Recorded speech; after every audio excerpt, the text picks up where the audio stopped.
Messieurs, bonjour. Bienvenue pour cette inauguration de la chaire AXA, Université de Strasbourg en chimie supramoléculaire. Bienvenue à cette manifestation au cours de laquelle nous aurons l'occasion d'entendre quelques exposés et bien entendu une présentation détaillée des activités de cette chaire. Il y aura également une table ronde autour du thème de la longévité que j'aurai le plaisir d'animer. J'en profite aussi pour me présenter. Je suis Didier Bonnet, je suis journaliste indépendant, notamment correspondant du quotidien Les Échos, qui d'ailleurs, je me permets de le dire encore, rendra compte également de cette manifestation dans ses colonnes l'un de ses prochains jours, ainsi que, bien entendu, à la fois de la stratégie d'AXA en matière de mécénat scientifique, mais également de la stratégie de l'Université de Strasbourg en matière de rapprochement avec le monde économique. Et donc un plaisir double à participer à cette séance de travail. Un petit détail également à vous communiquer, il y aura une partie des interventions qui se fera en anglais, ce qui évidemment pour les anglophones ne posera pas de problème, mais il y aura une traduction qui sera effectuée par vous, Mac. Merci d'avance, on compte sur vous. Moi en particulier, parce que je vais faire mon coming out, je suis capable de parler anglais, mais le vocabulaire scientifique anglais, j'ai plus de mal, je n'ai pas été formé à cela, je suis plus dans le domaine de l'économie et moins des sciences, donc j'aurai besoin de vos éclairages et de vos traductions. Merci d'avance. Alors, pour rapidement donner quand même deux éléments d'éclairage avant de passer aux interventions officielles pour cette inauguration. Un petit rappel quand même, c'est un commentaire de journaliste que vous me permettrez de faire de mon point de vue. L'Université de Strasbourg passe auprès de la communauté journalistique en France quand même comme étant un lieu extrêmement intéressant où il se passe beaucoup de choses actuellement, des choses très riches. Et il y a de la part de mes collègues une demande, une interrogation. Qu'est-ce qui se passe à Strasbourg? Comment ça fonctionne? Comment vous faites pour faire tout ça? Et évidemment, tout n'est pas forcément parfait, tout n'est pas forcément marqué par des réussites exemplaires quotidiennes, mais il y a une véritable attention de votre part. Et parmi les questions que mes collègues aux Échos m'ont demandé, mais comment ont-ils fait pour avoir AXA? Alors, vous nous répondrez tout à l'heure. Je pense que ce sera certainement dans les choses sur lesquelles il y aura des questions à poser. En tout cas, dans cet événement de reconnaissance de ce travail conjoint qui est mené donc par cette société majeure dans le domaine des assurances et l'Université de Strasbourg, nous aurons la possibilité de nous interroger sur la présence d'AXA, sur les efforts scientifiques à Strasbourg et bien entendu aussi sur la notion de longévité, qui sera le thème de la table ronde, encore une fois, qui nous réunira tout à l'heure et que j'animerai.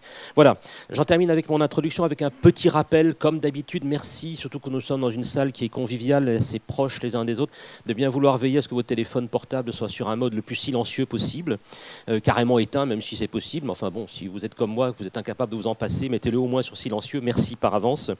Et donc j'invite maintenant Bernard Meunier, le président de la Fondation pour la recherche en chimie, à bien vouloir prendre place au pupitre pour le premier des mots d'introduction de cette séance d'inauguration. Monsieur Meunier, s'il vous plaît.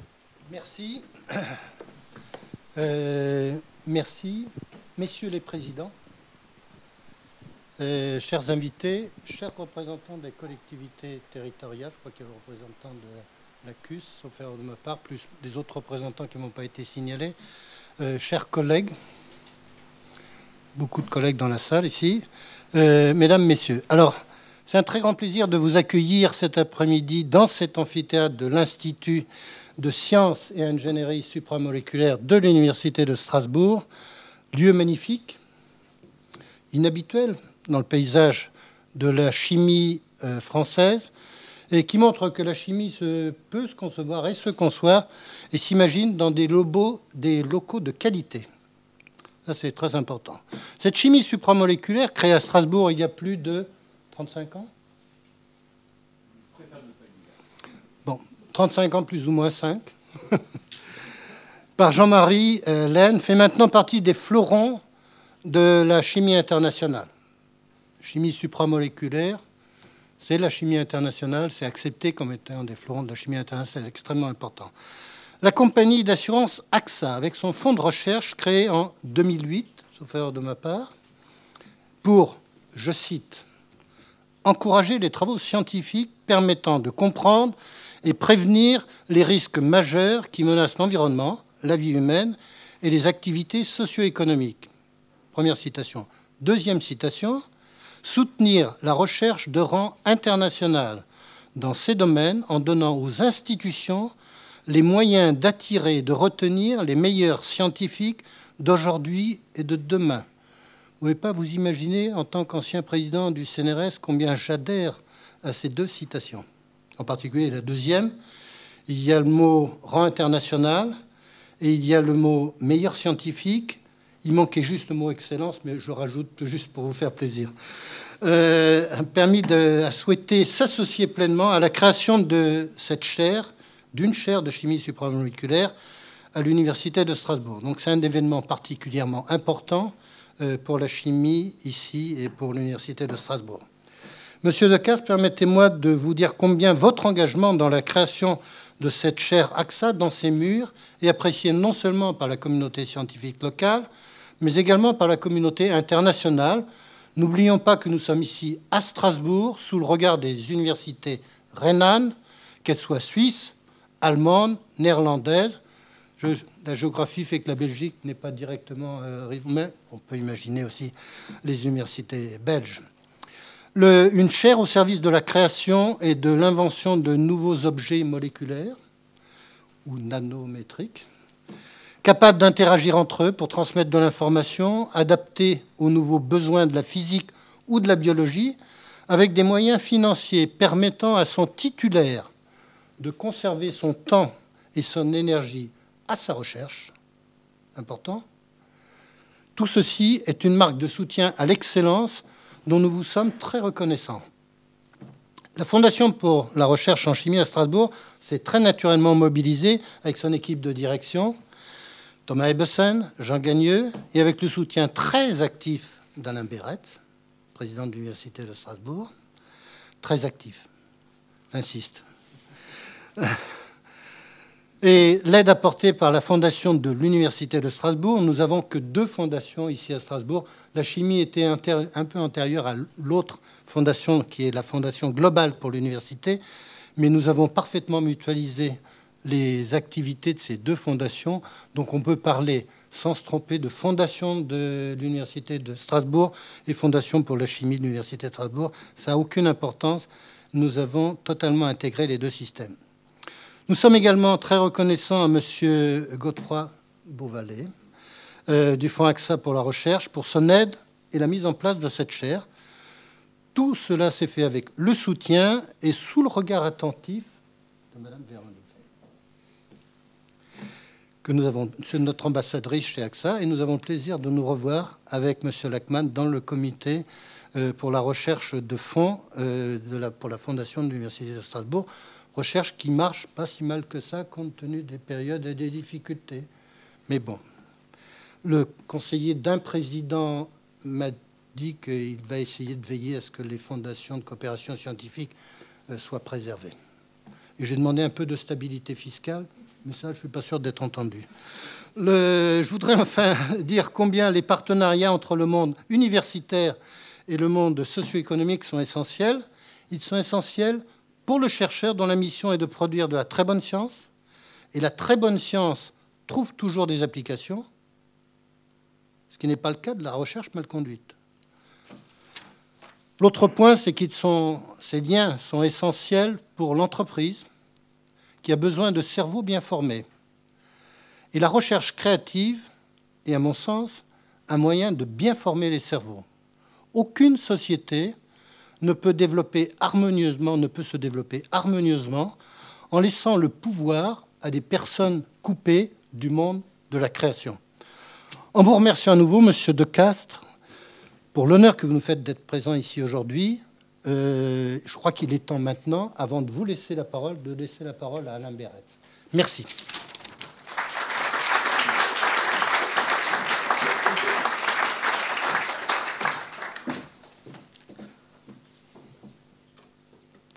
Merci Bernard.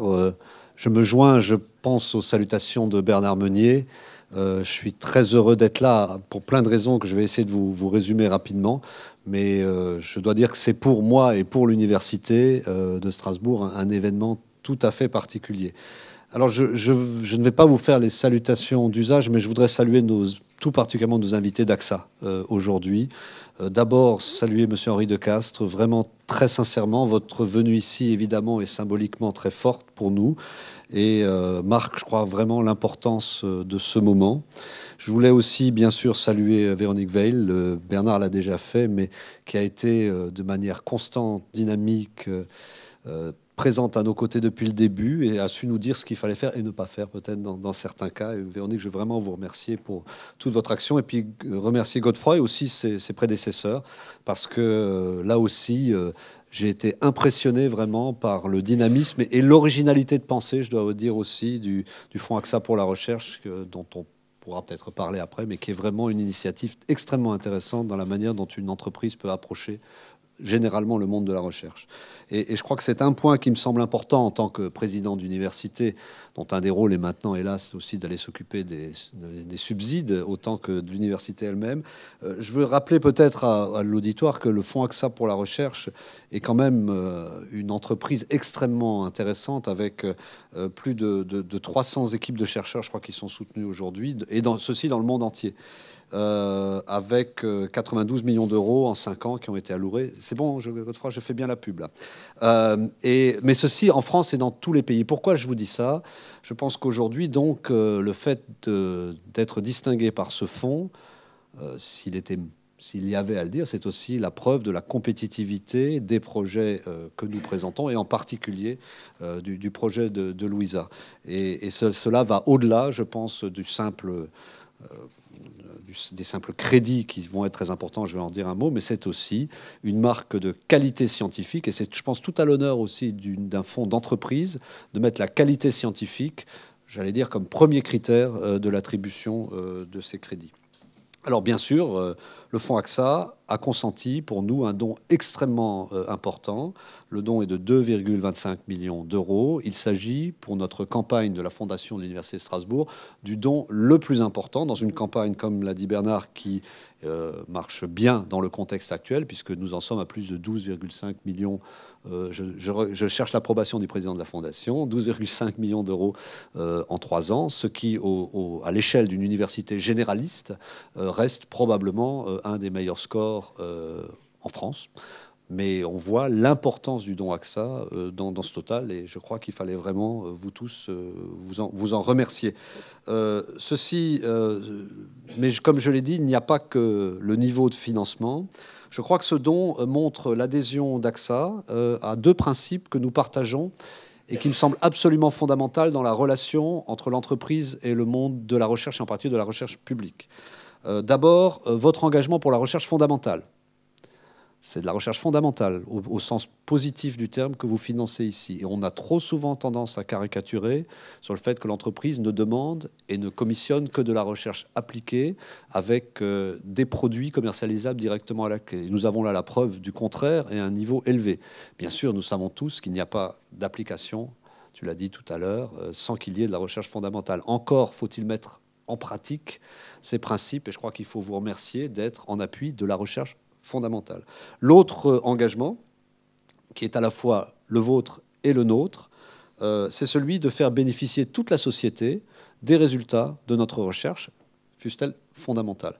Et clairement, la manière dont vous avez positionné ce don, la manière dont Louisa a positionné sa stratégie, c'est bien sûr d'assurer un dynamisme de la recherche fondamentale, mais aussi de penser aux bénéfices pour la santé, mais pas que pour la santé. Il y aura des bénéfices sur les matériaux, sur d'autres choses, c'est-à-dire des bénéfices potentiels sur l'ensemble de notre société, pas seulement économique. Et c'est d'ailleurs l'histoire de cette maison que tu rappelais. L'histoire de cette maison, c'est de la recherche hautement fondamentale, avec des applications qui étaient souvent des applications insoupçonnées.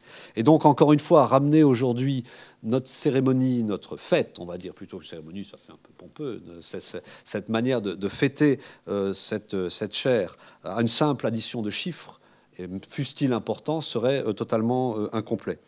Notre fondation ne récolte pas que des dons, elle crée un réseau.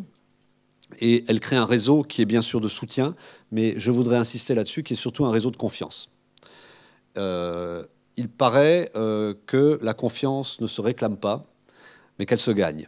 Et donc, je voudrais d'abord vous remercier pour cette confiance, mais je crois savoir pourquoi nous avons pu la gagner, votre confiance.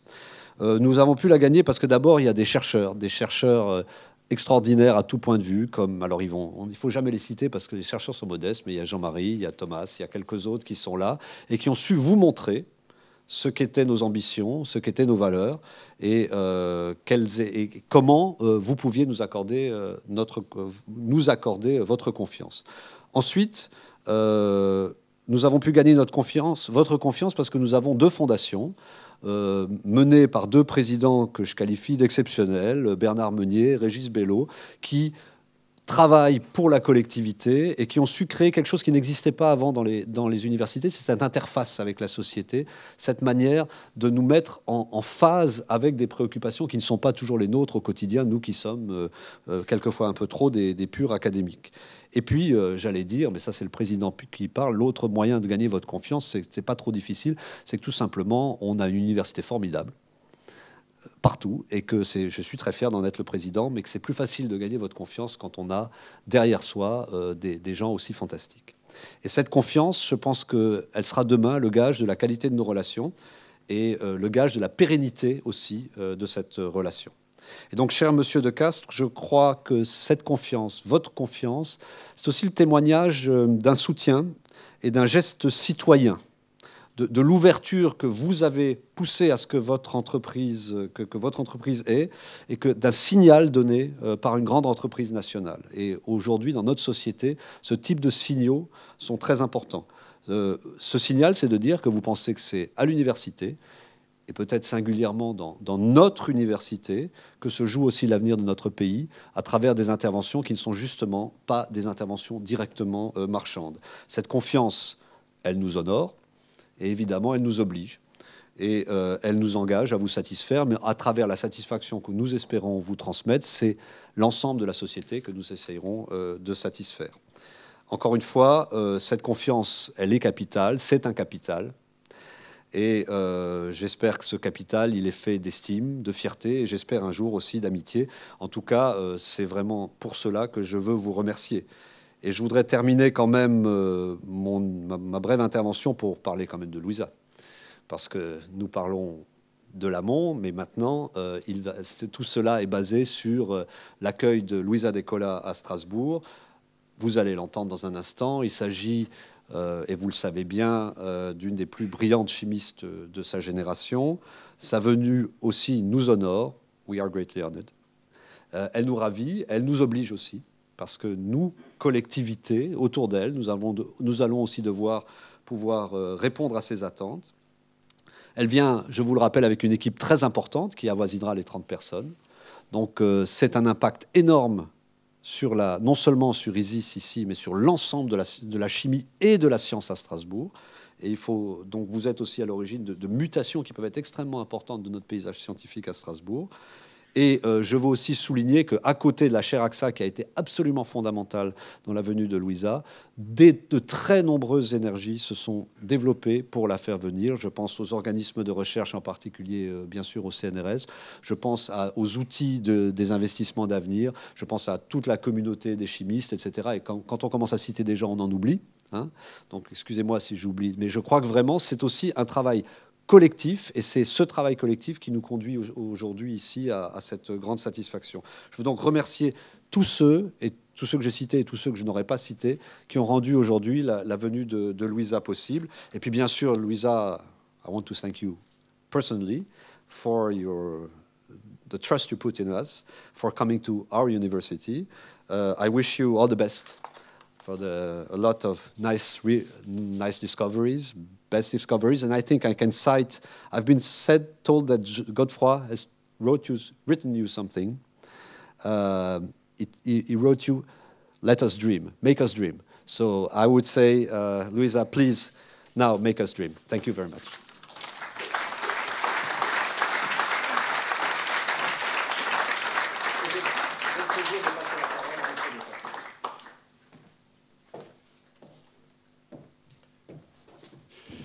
Messieurs les présidents, messieurs, mesdames les professeurs, mesdames, messieurs, je voudrais remercier les 2 présidents des mots qu'ils ont prononcés, leur dire à quel point c'est une fierté pour nous, pour les équipes d'AXA, d'être ici aujourd'hui. Une fierté, une satisfaction très, très profonde. Le métier de ce groupe, qui est devenu le leader dans son domaine en 20 ou 25 ans, c'est le risque. Et c'est le risque dans le monde. Donc, quand on a ce métier, on comprend, on essaye de comprendre ce qu'est l'importance de la recherche, ce qu'est l'importance de l'excellence et ce qu'est l'importance du temps. Ce sont ces trois éléments qui font que nous avons eu une réflexion parce que nous considérons que l'entreprise a des responsabilités qui dépassent de très loin la seule satisfaction de ses actionnaires et de ses clients, mais qui concerne aussi l'ensemble de la société, surtout quand on fait un métier comme le nôtre, qui est un métier qui s'inscrit dans le long terme. Nous avons eu une réflexion pour savoir comment nous pourrions essayer d'intervenir de manière efficace pour faire changer les choses, modestement, mais en apportant une pierre à des actions, des initiatives qui seraient susceptibles de transformer pour le bien la société dans laquelle nous vivons. Et quand au quotidien, on a le métier d'évaluer des risques, de les connaître, je vous disais tout à l'heure qu'on comprend ce qu'est l'importance de la recherche, parce que la recherche, au fond, c'est une prise de risque. C'est une grande prise de risque. On a le risque de ne pas trouver, on a le risque de s'engager dans des impasses, on a le risque de ne pas maîtriser les conséquences de ce que l'on découvre. Et quand nous regardons notre métier, nous constatons aussi que c'est grâce à la recherche que ce métier a pu, depuis qu'il existe, faire des progrès qui sont des progrès considérables. Je vais vous en donner deux illustrations extrêmement simples. La première recherche, alors vous allez me dire que ça n'était pas une recherche très scientifique. Dans le métier de l'assurance, c'est l'exemple de Christophe Colomb. Christophe Colomb n'aurait pas pu faire ce qu'il a fait si l'assurance n'avait pas existé, parce que vous savez, vous ne savez pas, mais que cette expédition était assurée. Elle était mutualisée.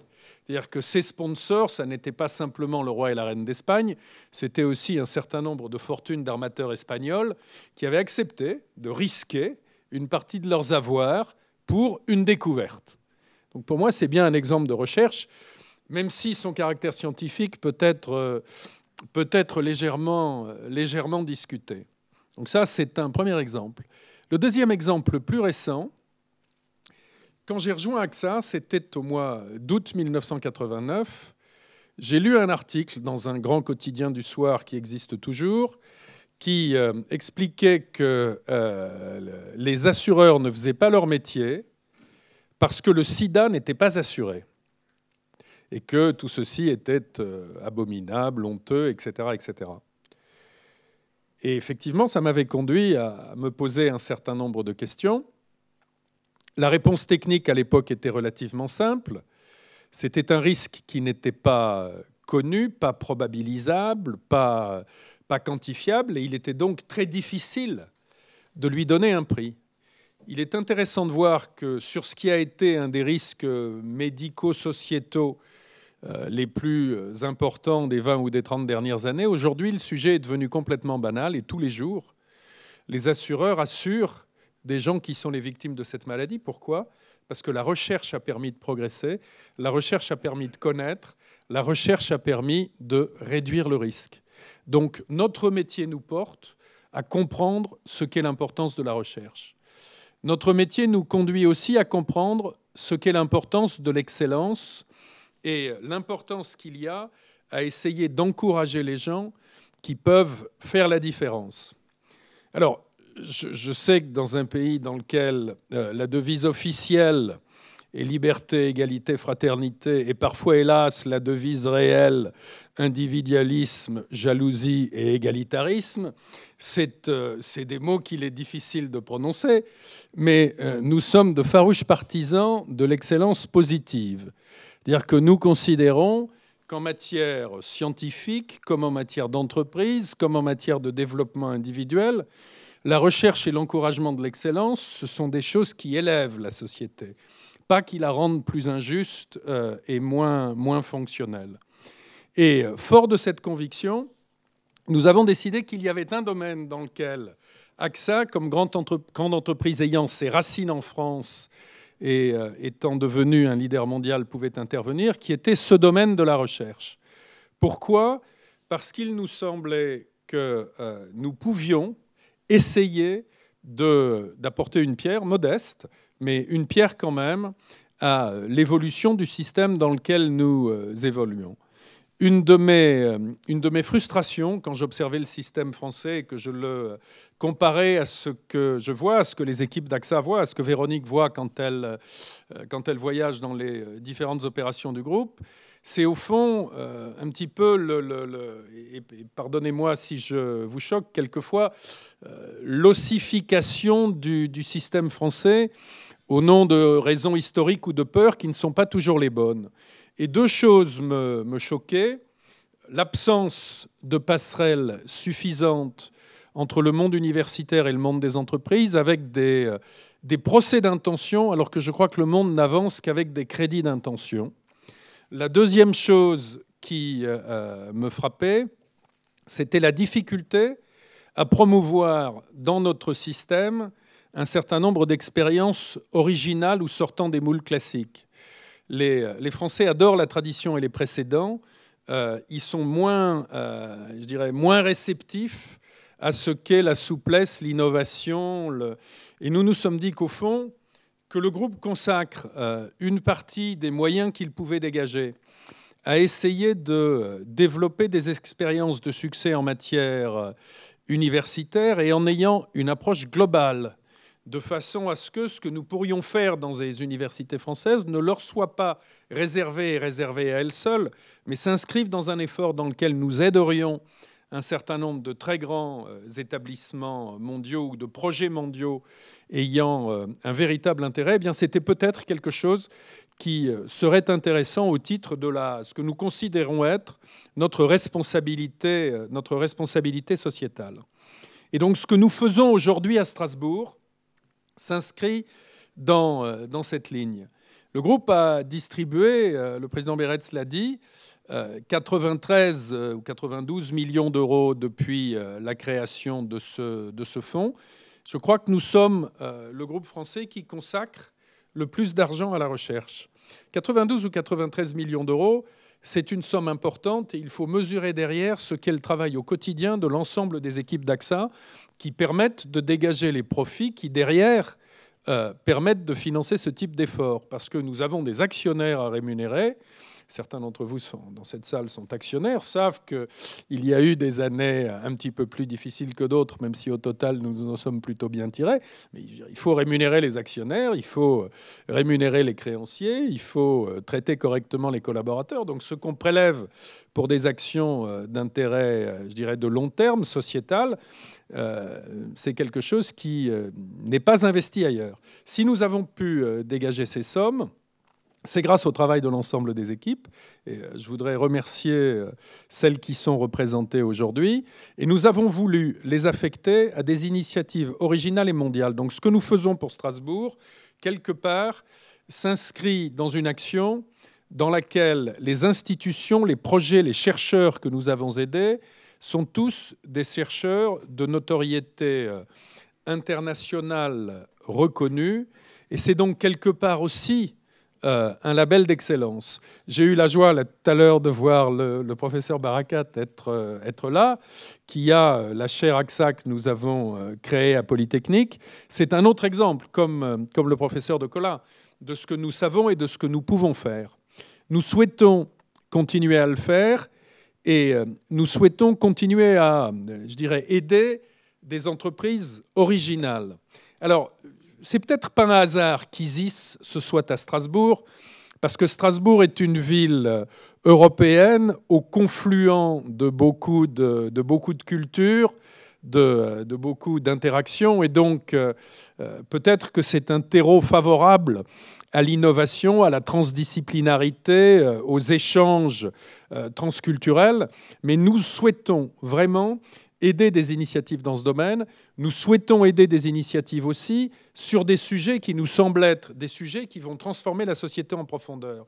Et ce que nous faisons là pour la chimie supramoléculaire, ça peut vous sembler très très loin de ce que sont nos préoccupations quotidiennes. En réalité, pas tant que ça. Parce que quand on regarde ce que peuvent être les implications de découvertes majeures dans ce secteur en matière de longévité, en matière de vieillissement, qui sont des sujets qui, pour nous, sont les grandes questions du siècle, on voit ce que peuvent être les connexions. Et voilà les raisons pour lesquelles nous faisons tout cela. Je voudrais dire que ça s'inscrit dans une vision du monde que nous avons, qui est une vision du monde positive. Alors je sais que quand on dit ça quelquefois en France, les gens vous regardent avec étonnement en disant c'est épouvantable, ça fait 30 ans qu'on est en crise, comment ce type peut-il dire que nous sommes dans une période formidable? Nous ne sommes pas dans une crise, nous sommes dans un changement de monde. Et ce changement de monde, et je pense qu'à vous scientifiques ça va parler, pour moi dans l'histoire récente de l'humanité, il a un parallèle absolu formidable qui est la période de la Renaissance. Nous sommes dans une nouvelle Renaissance. C'est vrai, et j'emploie souvent avec nos équipes une comparaison très, très simple et très enfantine, qui est de dire qu'il s'est passé en Europe à la fin du XVe siècle 3 événements simultanés qui ont changé le monde. La découverte de l'imprimerie, vers les années 1460, qui est la même chose qu'Internet, qui a fait exploser l'accessibilité de la connaissance en atomisant les coûts.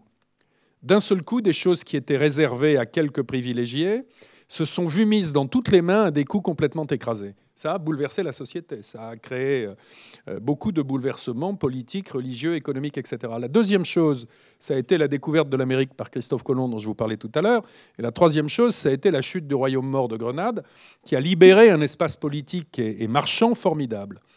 Nous avons, avec l'émergence des économies nouvelles, avec la chute du rideau de fer, avec le développement d'Internet et l'explosion de la puissance des technologies, quelque chose qui est absolument similaire. Jamais le stock de connaissances n'est devenu aussi accessible ni ne s'est développé aussi vite. C'est une chance qui est une chance formidable, à condition qu'on sache la saisir. Et il y a en face de cette évolution du monde 2 attitudes possibles. Une attitude défensive et de rétractation, qui est l'attitude qu'ont eu un certain nombre d'élites au moment de la Renaissance, qui est de dire non, nous voulons conserver nos modes de fonctionnement traditionnels, nous voulons conserver nos privilèges traditionnels, nous voulons conserver nos modes de transformation de savoir traditionnels. Ceux-là ont disparu. Ils ont disparu dans un délai qui a, varié de 5 à 50 ans, mais ils ont disparu. Et il y a ceux qui ont compris l'opportunité que représentait ce monde nouveau et qui, derrière, ont prospéré et inventé le monde moderne. Nous sommes dans une période comparable. Nous pensons que les chercheurs, la communauté scientifique, sont le meilleur des vecteurs possibles, le meilleur des supports possibles, les meilleurs des apôtres possibles pour faire comprendre à l'ensemble de la société que ce changement de monde peut être vécu positivement. C'est une des raisons qui fait que nous nous sommes engagés. C'est une des raisons aussi pour lesquelles nous pensons qu'il est si important, en France, d'encourager les efforts que vous faites. Et on est vraiment fiers de pouvoir aider Strasbourg, parce que ce pays a des atouts formidables. Il faut juste qu'il ouvre les yeux et qu'il les saisisse. Et vous faites partie de ces atouts. Donc merci de nous accueillir cet après-midi. Nous avons un immense respect pour ce que vous faites. Et nous sommes fiers de pouvoir voir le nom d'AXA associé à l'ensemble de ces initiatives. Voilà ce que je voulais vous dire.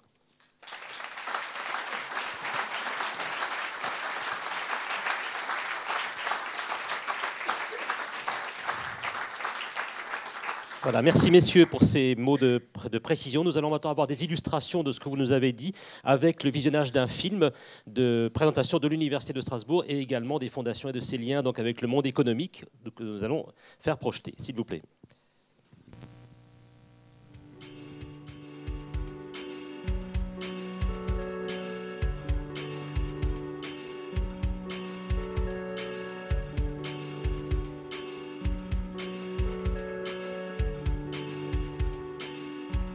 Strasbourg, c'est une université ancienne qui date du XVIe siècle, mais qui a été très marquée par la période allemande, qui a un très grand patrimoine, monumentale, architecturale, intellectuelle, institutionnelle. L'inscription de ce qu'on appelle la Neustadt au patrimoine mondial de l'UNESCO est un événement très important. Il n'y a pas d'autre palais universitaire en France qu'à Strasbourg. Il est même unique en Europe.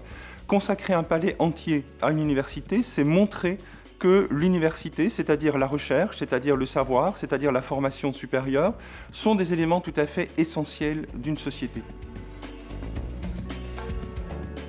Les atouts de l'Université de Strasbourg, d'abord, c'est sa compétence scientifique.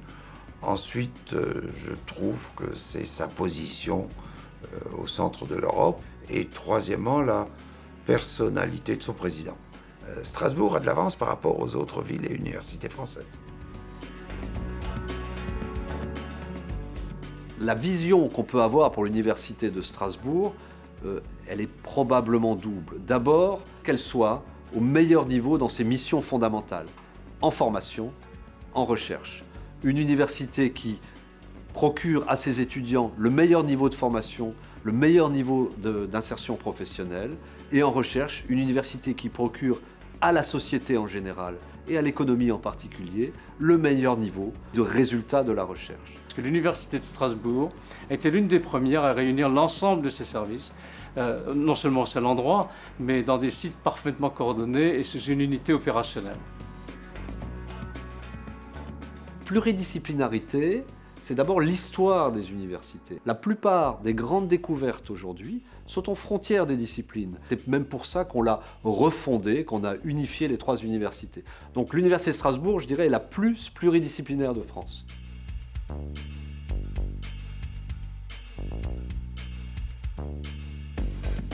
Que l'Université de Strasbourg, sa fusion, son développement, ses récents succès extrêmement nombreux et importants auprès des investissements d'avenir, ces 2 prix Nobel, ça vaut le coup qu'on s'en occupe. Je dirais l'université est une structure mondialisée par essence, par définition. Aujourd'hui, l'Université de Strasbourg est fière d'avoir 20% d'étudiants internationaux. L'Université de Strasbourg aussi est très fière d'être membre de EUCOR, l'Université du Rhin supérieur, avec nos universités voisines de Fribourg, de Karlsruhe, de Bâle et de Mulhouse. Au fil des années, nous avons construit des doubles diplômes, dont 3 avec l'Allemagne. Et nous avons une quinzaine de diplômes strasbourgeois délocalisés dans des universités partenaires, depuis Milan, passant par Athènes jusqu'à Ankara, Irkoutsk.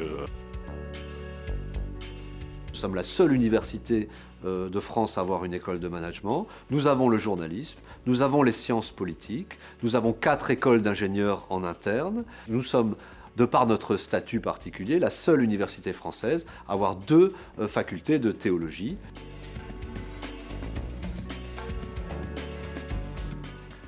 Les missions de l'Université de Strasbourg, comme de toute université, c'est la formation et la recherche. Dans les 2 cas, ces missions sont en prise étroite avec la société. Les laboratoires Pierre Fabre ne pouvaient pas ne pas s'associer à l'Université de Strasbourg, qui est l'université française numéro 1 dans le domaine des sciences de la vie. Alors, le lien avec les entreprises privées est très important parce qu'il nous permet de nous rapprocher du malade. C'est donc une façon pour nous de traduire notre innovation et nos idées vers quelque chose qui va être utile pour la santé publique. Alors, le domaine de recherche est celui de la première réponse immunitaire. Mais nous avons travaillé sur le modèle INSECT, qui était un modèle bien étudié à Strasbourg, et qui, en combinant avec, à la fois, comme je l'ai dit, la chimie, la biologie moléculaire génétique, nous a permis de développer des connaissances qui ont eu une importance également dans le domaine médical par la suite. L'environnement universitaire strasbourgeois, il est phénoménal. Strasbourg est l'un des meilleurs hôpitaux universitaires de France, ce qui s'est d'ailleurs concrétisé aussi par la labellisation de l'Institut hospitalo-universitaire. Le concept de l'IHU était de se dire qu'il faut faire une grande institution, il fallait une formation de niveau international, une recherche reconnue dans le monde entier et un transfert de technologie. C'est-à-dire qu'il fallait aussi montrer que l'IHU allait être une locomotive dans l'économie de la région et dans l'économie du pays. Avoir ce pôle de compétences intellectuelles en propriété intellectuelle à l'Université de Strasbourg ne peut qu'augmenter les chances de l'université d'avoir une collaboration extrêmement fructueuse avec les PME et les startups à partir de ces résultats propres. En propriété intellectuelle, Strasbourg est probablement le premier nom qui vient à l'esprit. Mais pouvoir en un seul endroit mêler des connaissances juridiques et des compétences économiques, ça ne se trouve pas si facilement que ça. Et à part Strasbourg, je ne sais pas s'il y avait beaucoup d'endroits où j'aurais pu aller. Nous recherchons du pétrole, nous recherchons du gaz, nous recherchons des ressources minières. Si nous avons besoin d'adresser des problèmes d'imagerie, nous sommes ensemble sur l'imagerie. S'il faut aller plus loin pour les diffuser, nous serons sur la diffusion de ces images. S'il faut aller encore plus loin pour creuser et pour interpréter ces données, nous sommes avec vos géophysiciens et vos géologues. On est la seule école à former spécifiquement des ingénieurs géophysiciens. Récemment, on a mis en place un master international et CGG Veritas, par l'intermédiaire de la Fondation, va pouvoir soutenir ce master international en finançant des études. On a développé un gros projet en géothermie dans le cadre des appels d'offres d'excellence avec un LabEx géothermie. Nous avons pu, grâce à un programme long terme en partenariat avec les fondations, développer des travaux qui vont sur 8 ans nous permettre de faire monter en compétence l'ensemble des industriels de l'Alsace sur les sujets de la géothermie. Casser les barrières entre disciplines, il y a des exemples assez traditionnels, par exemple entre les sciences pour l'ingénieur et la chirurgie, comme le fait l'IHU de Jacques Marescot. Mais on peut aller beaucoup plus loin dans l'interdisciplinarité. Je pense particulièrement à la cohérence entre les sciences expérimentales et les sciences humaines et sociales. Que ce soit l'histoire des textes, l'archéologie biblique, le droit, l'histoire des institutions, c'est une formation extrêmement complète.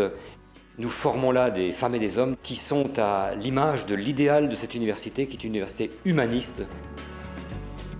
Chez IFM, on parle de comportement managérial. Et c'est quoi le comportement managérial? Ça passe par la considération, le respect, ça passe par la formation, l'accompagnement des collaborateurs, la formation de ces jeunes pépinières, ça passe par la responsabilisation, ça passe par le contrôle, ça passe aussi par l'intéressement, la motivation. Et tout ceci, on a pu le percevoir à travers l'enseignement donné à l'école de management de Strasbourg.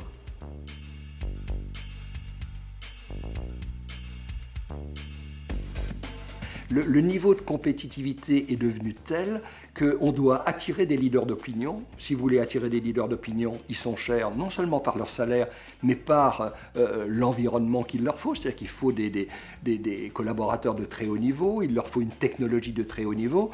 Et actuellement, plus aucune université au monde ne peut se permettre de payer aussi cher. Notre grand succès, on est heureux d'en parler aujourd'hui, c'est le don de AXA pour recréer une nouvelle chaire dans le domaine de la chimie à Strasbourg. Cette chaire nous a permis de recruter Luisa De Cola, une chercheuse de renommée mondiale qui s'est installée à Strasbourg et qui fait vivre une équipe de 30 personnes. Il y a un objectif sociétal. Je rêve d'une université encore plus insérée dans sa société. Je rêve d'une université qui soit mieux comprise dans ses intérêts, dans ses objectifs, mais je rêve aussi d'une université qui comprenne mieux son rôle dans la société et qui s'y insère encore plus. Et je crois que si on couple à la fois notre capacité à être les meilleurs chercheurs possibles, les meilleurs enseignants possibles, et cette capacité à mieux s'insérer dans la société, là, on aura bien progressé.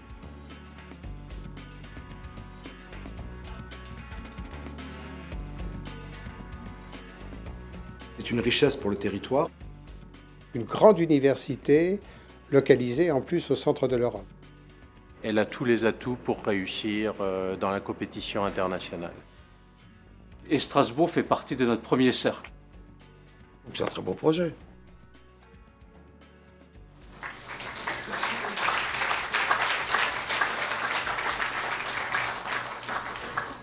Voilà, avec l'humour de M. Lachmann. Pour terminer, Luisa De Cola, je vous invite maintenant à bien vouloir prendre place au pupitre pour la présentation effectivement de la chaire AXA, Université de Strasbourg en chimie supramoléculaire.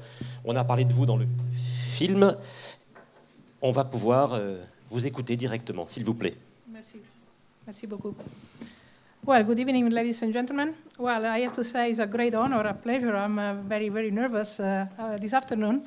And it's a great pleasure indeed to be in Strasbourg. That is a city that I always loved. I've been here several times before moving definitely to Strasbourg. So I wish to thank the AXA chair for supporting, of course, my chair with a big financial donation. But I also would like to thank the Université de Strasbourg for trusting me and my research. I would like to thank the ISIS, the foundation, and the CNRS, and also the Alsace region and the Gutenberg chair. All of them have contributed to my installation, and not only financially, but also with everyday support and with their help to really install my group. That was not always so easy because I'm a very exigent person. So, would you like to translate? I think... C'était un peu long, mais grosso modo, elle est très heureuse d'être là. Et elle remercie l'ensemble des acteurs qui ont fait en sorte qu'elle puisse venir ici travailler avec vous. I don't think we should translate the talk. I don't know. No? Yeah. So I don't know. Tout le monde suit? Parfait. Yeah. So what I would like to do in these 20 minutes is to give you a little bit of a touch, a taste of what we are doing and what eventually we would like to develop in the frame of my chair, and in particular related to the biomedical application. So as you know, I have this big honor to have a chair on supramolecular chemistry and biomaterials. And therefore, I would like to show you a little bit something related to this. And as Professor Beretz indeed said, we have indeed a vision and a dream that has been indeed several times represented in movies and even in books. And I like particularly this movie that came out when I was a child in 1966 that represented the voyage, the travel of a little submarine with some scientists inside a human body. And of course, you could think, what has this to do with my research? Well, there is very much to do with this research, because indeed this is the dream of many people, perhaps, to be able to explore the body from an inside point of view, to look at it, maybe to heal or to repair cells, or maybe to cure, of course, the healed cells. And of course, one has to think about how this submarine should look like in a real research. So, of course, we could not play with submarines. We should look for something much, much smaller and much simpler to make. And, of course, the question is, what will be our submarine? And my submarine, as you will see in a moment, is indeed a little, small nano container. And that's some contacts with the real submarine, because he has a transparent glass, as you will see in a moment. He has some reporting molecules, and is able to explore, perhaps, the environment. And of course, as a submarine, this cannot be as big as a real machine. But in order to explore the human body, so even to enter into the cell, we must be able to shrink this material to nanometric dimension. So I will show you what is our approach in this respect, and how we are going to do this, chemically speaking, and with the help also of the biomedical people. You can think about this as a kind of a rigid scaffold, but you could also think about the submarine as made of little molecules. And this is indeed where I want to start. I want to start with the supramolecular approach, where indeed we could imagine that these containers are made of simple molecules that can self-assemble to form much more complex structure that have specific function. And I like very much, of course, to think in these terms, not only because this was pioneered by Professor Len, but also because when you do that, you are able to change the properties of your machine, of your objects, that can be extremely different from the simple components that have been used to self-assemble this machine. And what I also like is the idea that this assembly process can be turned not only in solution or maybe on a solid surface, but perhaps in a more visionary approach could be done in vivo or in a living cell.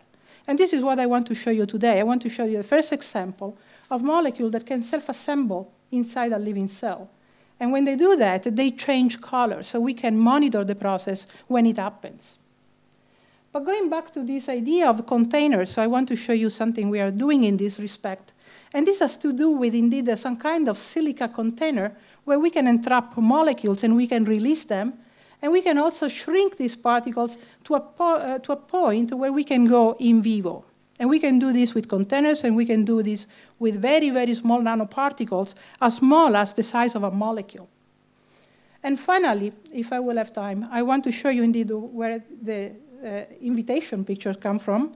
That is the possibility to assemble cells in a precise way after we have used this nanocontainer in order to pattern a surface. So let me start with this idea of supramolecular chemistry and maybe go a little bit beyond what means for me supramolecular chemistry. And this starts with simple molecule. It's as simple as these platinum compounds. And I don't want to discuss really chemistry, but I want to discuss a concept. These molecules have interesting properties. For instance, they can emit light of different color when I tune the ligand around this platinum ion. But what is important is also the shape of this molecule. These molecules are flat, like a piece of paper. And so if you think in terms of just geometry, you could easily imagine that this flat molecule can easily self-assemble to form a much more complicated structure, like you see here in this columnar phase.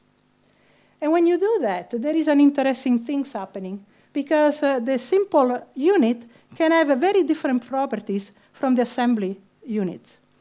And this can, for instance, be a macroscopic properties that you can measure, like the color of the emission, could be the reactivity. For instance, you could imagine to switch off and on a reactivity or a toxicity, or you could also imagine it to have a special recognition present when you have this fiber and it's not present as a monomeric species.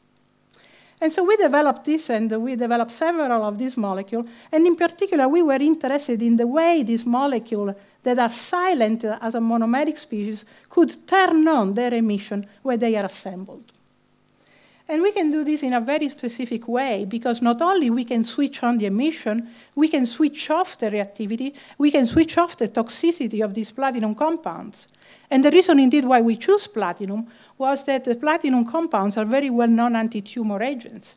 So they are extremely toxic for cancer cells, and in my case, they are non-toxic when they are aggregates.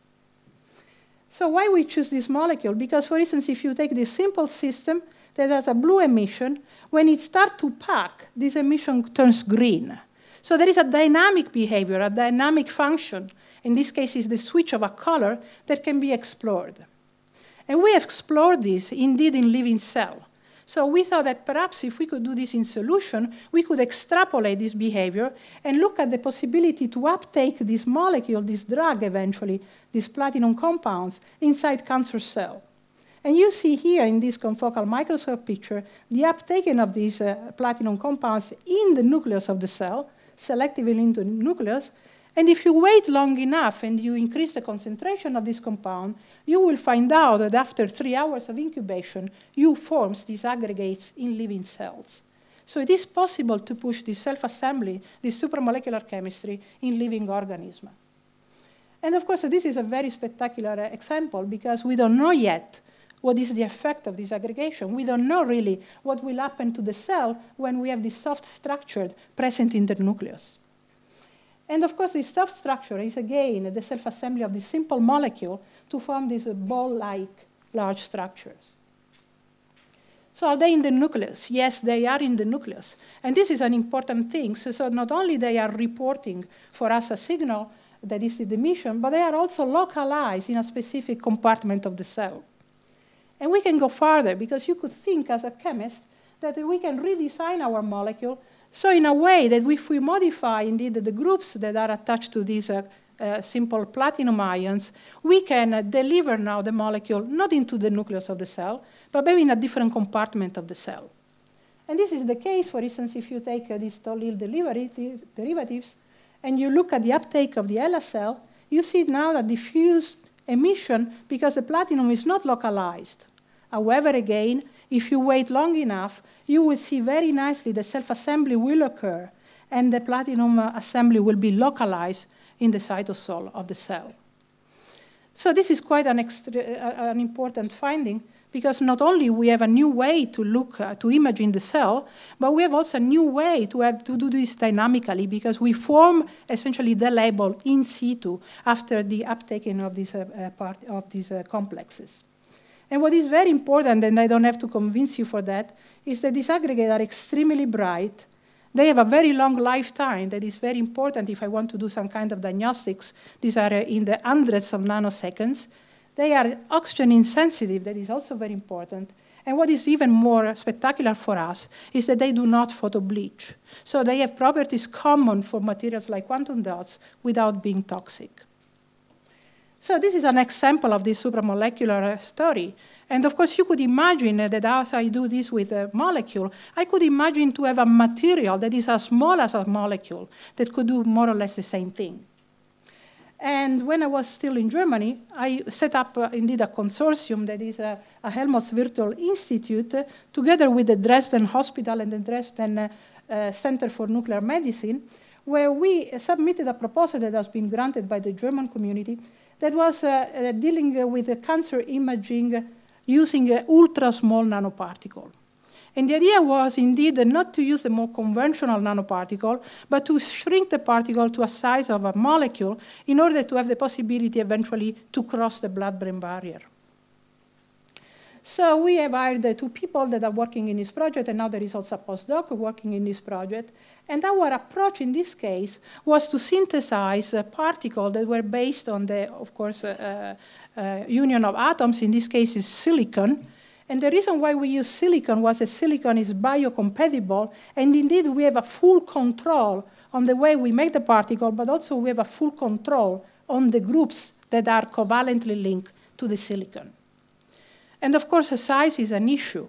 And so I want to show you that the size of this particle, that are rather monodispersed, is only 1.6 nanometer. So it's extremely small. It's as small as the molecule I showed you before. And as any quantum dots, these particles have also nice emission. But for us, this is not an issue, because since we can decorate the particle with any functionality, we can also attach functions directly to the particle. And these functions can be, again, maybe a label for imaging a specific part of the body or the cell. And therefore, we have already started to do some in vivo experiments where we have attached both fluorescent and positron emission emitters, so radionuclide, in order to do PAT. So in collaboration with the medical people, we have indeed injected some of this particle inside the mouse, and we have used first this fluorescent particle. And you see here the first images of the distribution of the particle into the body of the mice.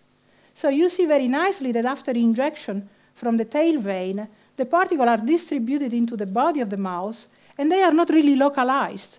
So, and this is important, because in this moment, the particles are not targeted, and we want indeed that they circulate freely all over the place. We don't want a localization in the kidney or in the liver.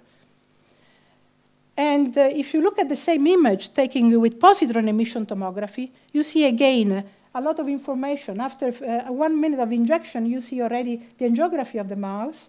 And then you see after 5 minutes the distribution of the particle. And now you see some very important information already that some of the particle can indeed cross the brain. And what is even more interesting is that already after 1 hour, you start to see the elimination of the particle. And this elimination is complete after 24 hours. So to my best of my knowledge, these are the only particles that are completely excreted 24 hours after injection. So this is, of course, very exciting, and we are working very heavily on this particle. And I want to give you a vision of what we are doing with this particle, because it will be maybe also related to one of the interests of the AXA people.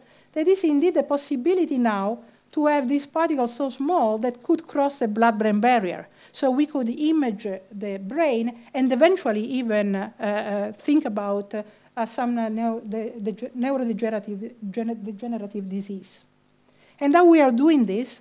So this is a collaboration with Professor Seiberger from the Max Planck Institute of Potsdam in Berlin and the Charité Hospital in Berlin. So the trick here is essentially to have a carrier for this particle through the blood-brain barrier.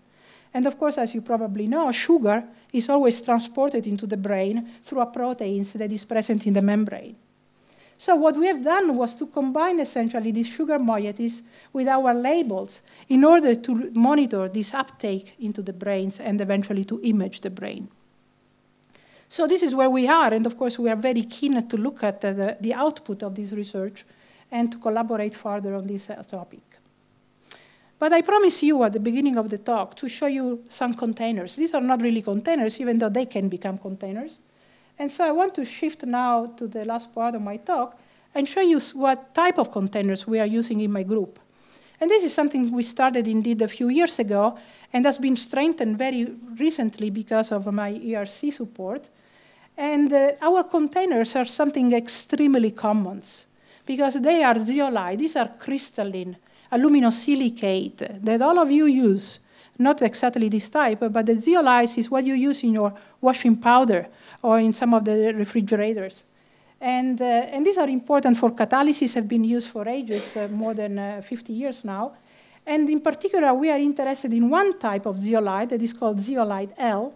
And the reason why we are interested in this particular type of zeolite is that when we make our material, we have the distribution of silicate and aluminate such that we form porous crystals, and these pores, these channels, are unidimensional. So you could imagine a bunch of straw and all these straws running parallel to each other that are not interconnected. And why this is so important for us? Well, it is important for us because this material, being silica, being glass, is transparent, and having these pores that are all identical, we could use in this channel to fill them with molecules. So we could use them as a very powerful nanocontainers, and being transparent, we could see what is inside, and eventually we could look at the surface chemistry in order to target them. So how could we make these things? I mean, this is quite easy. I mean, some of you have seen in my labs. So we make this in my labs. We can tune many parameters. For instance, we can tune the size. We can tune the aspect ratio. We can have discs. We can have cubes. We can have cylinders. And we can have any size you like it. And more recently, we have done a step further, because we did not only look at zeolite, but we also look at the possibility to have amorphous silica, where now we can have the label directly inserted into the silica structure. And this is important because now you understand that when we make the material, we have the pores completely free, but now these walls, this silica, is not so innocent like it was before. So this could contain, for instance, an anti-inflammatory agent, or could contain a label, like a luminescent label, but could also contain something that could be degraded. So we could have, for the first time, a silica that could be degraded after displaced, after release the cargo. So this is quite important, and more important is that very recently, and this is indeed the first results in Strasbourg, was that we could make these, let's say, breakable silica very, very small, only 20 nanometer in diameters. So we are already in a range where we could again think to go in vivo for exploring this material, not only for imaging, but also for drug delivery and eventually for other purposes. So as a last things I want to show you is, of course, that this material can be uptaken by cells. And in order to do that, we have to functionalize the material. So we spent some years, I have to say, learning how to do this. And we can do this in a very precise way.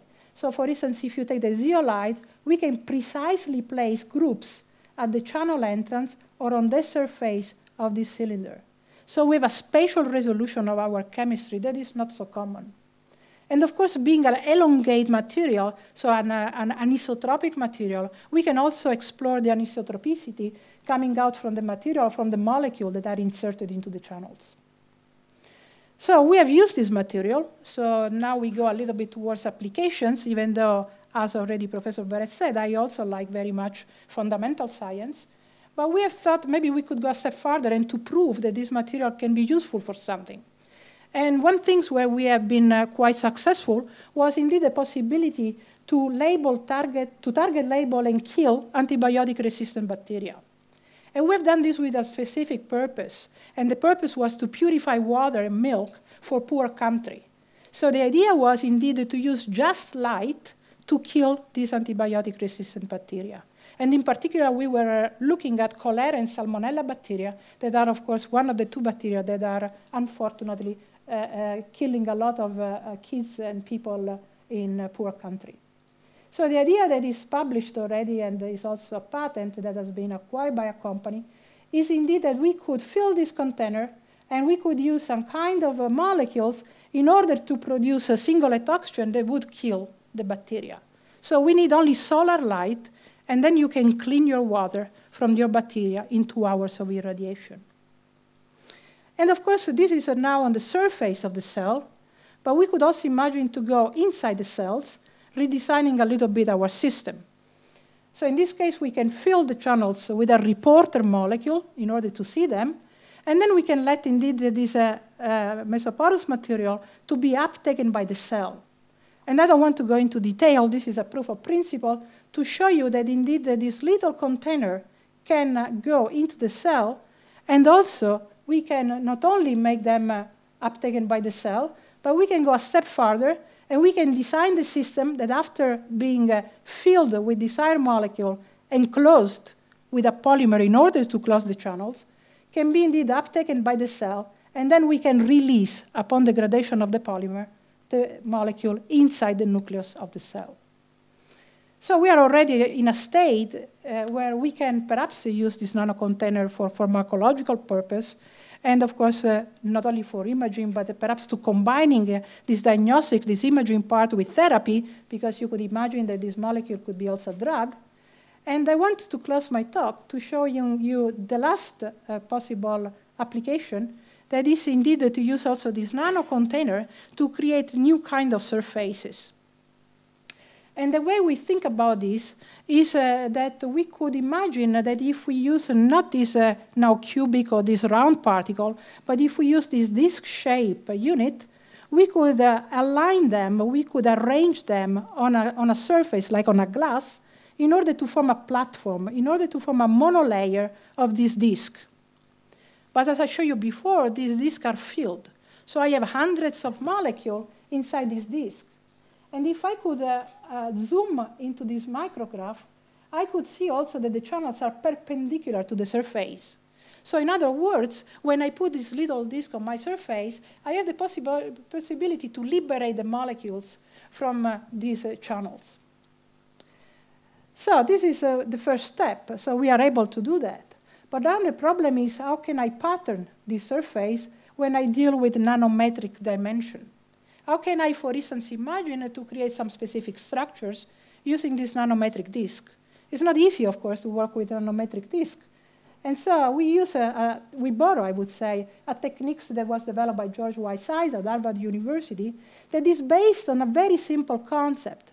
So if I have an elastomer, so if I have a polymer like a PDMS, I could imagine that I can compress this polymer on top of these units, and I can pick up these units from the surface. And of course, if you imagine at this point, I can reproduce the pattern that I have on this polymer on a different surface. That could be a conductive surface, could be a solution, could be whatever you like it. So this is a very simple experiment indeed, and you see now the outcome. So these are filled zeolite with fluorescent dyes, and you see that I have reproduced exactly the pattern of my PDMS. So in other words, it's like if you have a chewing gum, and you just compress your chewing gum on your surface, and then you peel your chewing gum, and then you transfer whatever you attach to your chewing gum to the other surface. So of course, you can imagine at this point to use this surface for specific things. So we are using them for some optoelectronic device, but you could also imagine to use them to make them as a surface for cell growth. And for this, we need another step, because cells do not like very much this material. They do not like very much glass. So we have to make this material much more biocompatible. And again, we borrow techniques from lithography. So we use a very well-known microcontact printing that consists essentially to print molecule on top of our container. So we can transfer some chemistry from our elastomer to the container. When we do that, we can do this in a very nice way, because not only we can create pattern, but we can create specific molecules on top of our container. And this can be polypeptide, for instance, and polypeptide indeed are a carpet that the cell will like very much. So in this case, we could indeed take one of these layers and immerse in our cell culture, and we will see that the cell grow just along the stripes we have created. And of course, these stripes can be any other geometrical pattern. So you could imagine to make much more complex pattern, and you could even combine this hard scaffold with hydrogel in order to have a three-dimensional pattern where the cell can grow.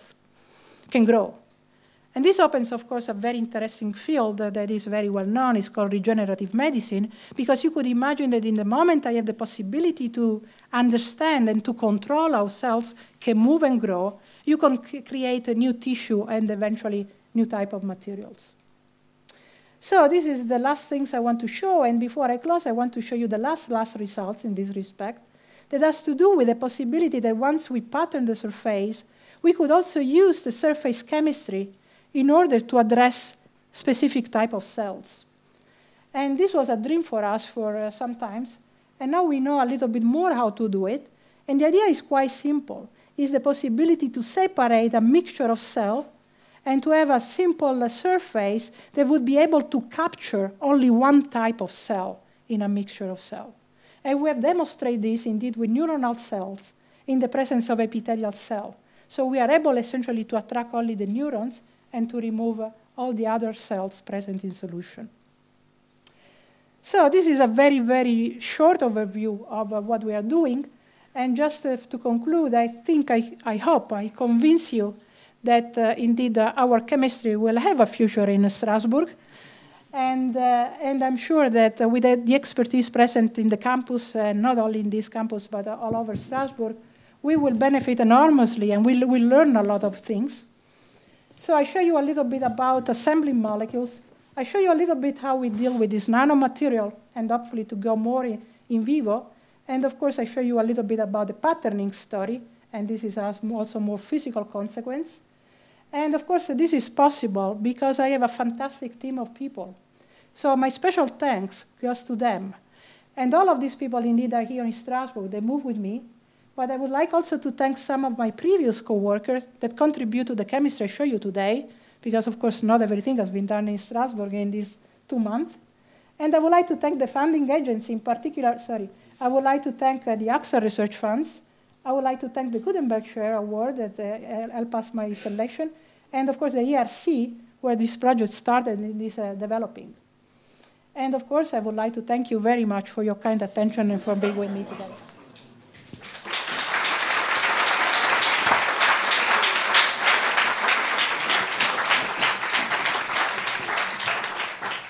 Merci beaucoup. Nous allons mettre en place la table ronde. Enfin, en tout cas, pour une fois, il y aura d'ailleurs une vraie table ronde tout au milieu. C'est exceptionnel. Généralement, les tables sont toujours carrées pour les tables rondes. Restez avec nous. You can stay with me. J'invite à nous rejoindre dans quelques secondes, dès que tout cela sera mis en place, les autres participants à cette table ronde. Effectivement, autrement dit, Jean-Marie Lehn, Véronique Weil, Abdul Barakat, Pascal Intermeyer et Mac, si vous voulez bien nous rejoindre. Merci. Vos places sont identifiées, donc ce sera facile pour vous repérer.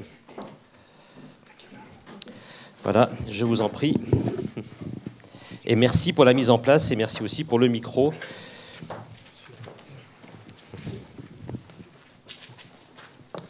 Merci.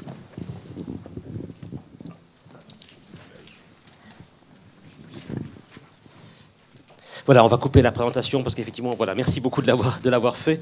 Le projecteur, c'était pas évident. Donc, je me permets de vous rappeler que le thème de cette table ronde est la longévité. Alors, nous avons entendu les explications que vous avez bien voulu nous donner sur la chaire que vous menez, en partenariat donc avec AXA. La première question, quand même, sera effectivement sur le thème de la longévité pour vous, monsieur Jean-Marie Lehn. Est-ce qu'on peut donner une approche, une définition de la longévité de votre point de vue de scientifique? Une approche extrêmement simple. La longévité, c'est long. Donc c'est prolonger la vie le plus longtemps possible. Mais dans ce cas-là, la question de la longévité n'est pas la seule qui se pose. C'est aussi la qualité de cette longévité. Et je crois que parler de longévité uniquement du point de vue de la durée, ça n'a pas grand intérêt. Il faut que ça ait la longévité dans la qualité. Et c'est là que la chimie contribuera beaucoup, à la fois à la prolongation de la vie, mais aussi au maintien d'une qualité de vie. La qualité, donc, c'est un mot important. On ne va pas opposer à la quantité, en pas seulement important, fondamental. Et c'est même fondamental. Et de quelle façon? C'est pas très intéressant de vivre longtemps si on ne peut plus en profiter. Je vois vraiment pas l'intérêt. On est fait de carbone, oxygène, hydrogène, azote et compagnie. Une fois qu'il n'y a plus de qualité, tout ça Ça donne de l'eau, de l'ammoniac et puis quelques sels minéraux.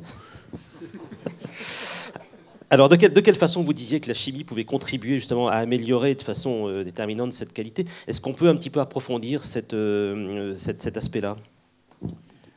Oui, d'abord par ce qu'on appelle le médicament, mais on oublie trop souvent qu'à la base d'un médicament, il y a justement la chimie.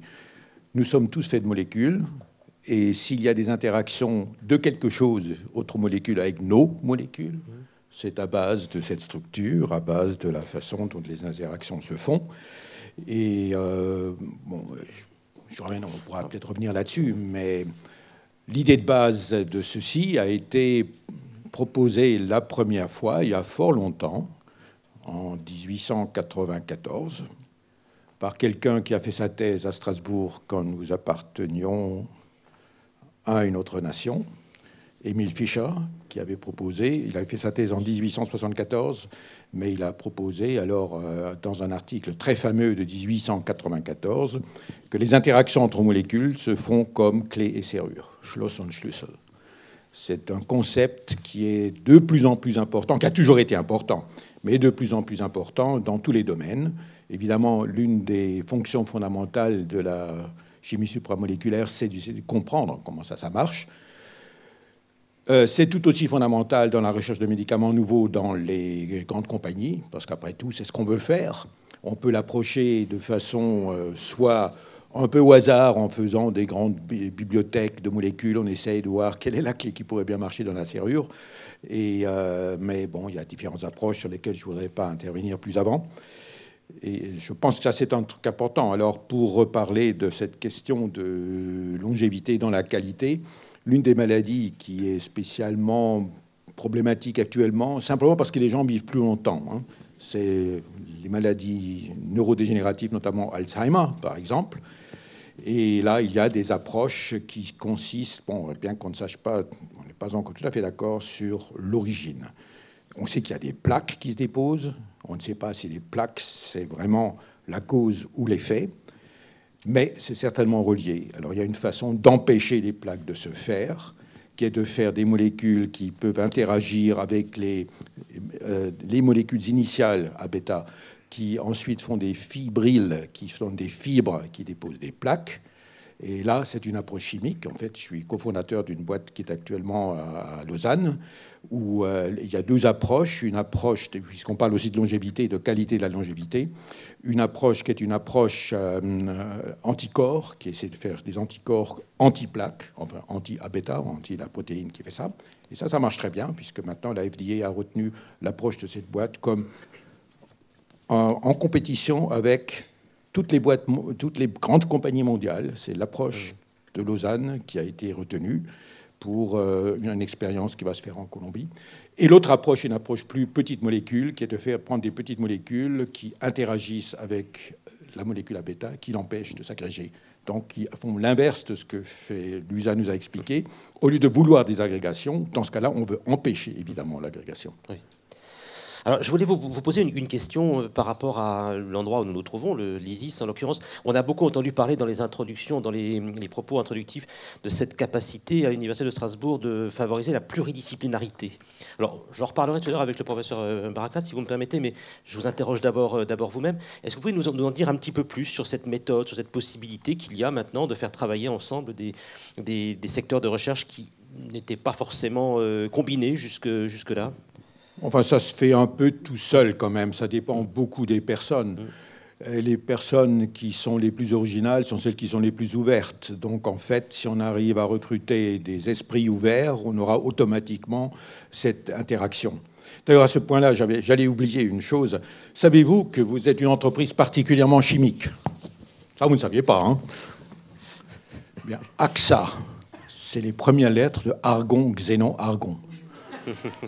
Ce sont des gaz rares, donc vous êtes une bête rare. Je ne sais pas si les communicants d'AXA vont se servir de cet argument, mais enfin, je vous laisse gérer ça avec eux. Je laisse gérer ça avec eux. Pour revenir à cet esprit, vous parlez des personnes originales qui sont des personnes rares et ouvertes quand même. Malgré tout, il faut quand même des animateurs quand même pour gérer ça. Il faut parfois des petits aiguillons. Comment est-ce que vous interprétez ça ? Est-ce qu'on a... L'aiguillon, c'est un aiguillon personnel. Hein. Je crois que... Oui, bien sûr. Moi, je crois qu'il faut le terreau pour que ça puisse se développer. Et ça, c'est le boulot d'une université, de ces organismes qui financent, de reconnaître, de créer un bon terreau. Et ensuite, il faut laisser les plantes croître. Il faut semer les bonnes graines et les laisser croître. Je ne crois pas beaucoup à l'organisation en disant « vous allez faire ça et vous allez le faire bien ». Si vous avez besoin de dire ça, c'est que vous n'avez pas choisi les bonnes personnes. Les bonnes personnes, c'est les personnes qui, d'elles-mêmes, feront les bonnes choses. Il faut simplement avoir les conditions dans lesquelles le faire. Et c'est ça qui est important. Et je crois que c'est le boulot d'une université, d'un organisme, CNRS, etc., de créer ces conditions pour que tout le monde puisse se développer bien, qu'on essaye aussi de ne pas faire de l'égalitarisme, comme il a été dit auparavant, mais de traiter les gens dans les bonnes conditions, de donner les mêmes possibilités, mais de ne pas faire de l'égalitarisme, de ne pas dire, voilà, il faut que tout le monde soit égal. Non, il faut aider les meilleurs à se développer, parce qu'ils profiteront à tous. Hein. S'il n'y avait pas eu les personnes qui ont inventé le transistor, il n'y aurait jamais rien eu. On aurait encore au silex ou à la bougie. Donc je crois qu'il faut laisser, donner les bonnes conditions et laisser les gens se développer. Et puis, bon, essayer de faire en sorte que les meilleurs puissent trouver les meilleures conditions pour se développer. Et quand je dis meilleur, c'est pas simplement une question d'excellence, d'une question étroite. C'est de donner les bonnes conditions. On ne sait pas vraiment ce que c'est l'excellence. On ne sait pas vraiment ce que c'est, comment le meilleur se révélera. Mais nous sommes tous, nous avons une éducation différente, nous avons un fond différent, nous avons des gènes différents, nous avons tout ça. Nous savons, en fait, éduquer un cerveau, c'est la chose la plus difficile à faire.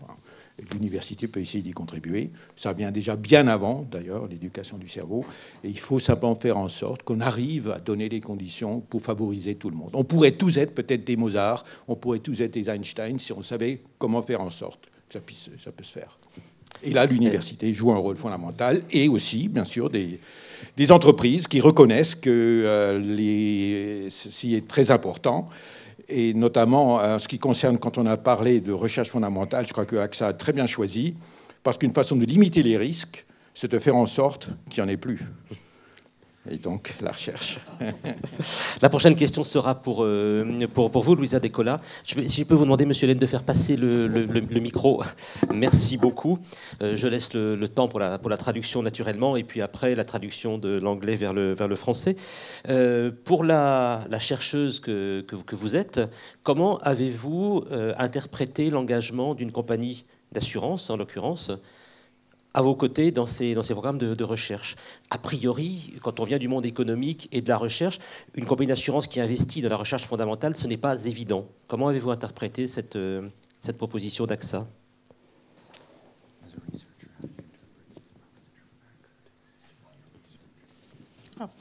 Yeah. Well, I'm of course very honored and very happy that to be a part of an initiative of AXA. That I have to confess, I did not know as a company before I moved to France, but I learned quite a lot since I moved, and I am very, very happy to be part of this initiative. So, I mean, for me, this is a fantastic opportunity and also a fantastic idea that AXA is interested in sponsoring science, and not only science, but in a more general, I would say, humanistic societal problems. So my share, of course, will be a small drop in a big ocean, but of course I hope to contribute to this research, in particular to what maybe one of the AXA targets could be, with my systems for early diagnostics and eventually combining these imaging and therapy. So this is what I aim to. And of course, if I can do anything else for AXA to help, I will be very happy to do so. Peut-être, vous allez avoir du mal peut-être à faire la traduction de tout. Je ne sais pas, est-ce qu'il y en a, je m'adresse à vous, est-ce que, je crois que c'est bon, ça marche à peu près? Non, je crois que ça va être bon. Vous pourrez faire effectivement vers l'anglais si vous voulez bien, mais je pense que globalement, de l'anglais vers le français, ça va bien. Je vous repose la même question que celle que j'ai posée à Jean-Marie Laine. À Strasbourg, avez-vous trouvé les meilleures conditions pour vous implanter du point de vue de la pluridisciplinarité, du point de vue des besoins dont une équipe de pointe peut avoir? Yes, I mean, of course, one of the reasons for me to move from Germany to France was indeed the people.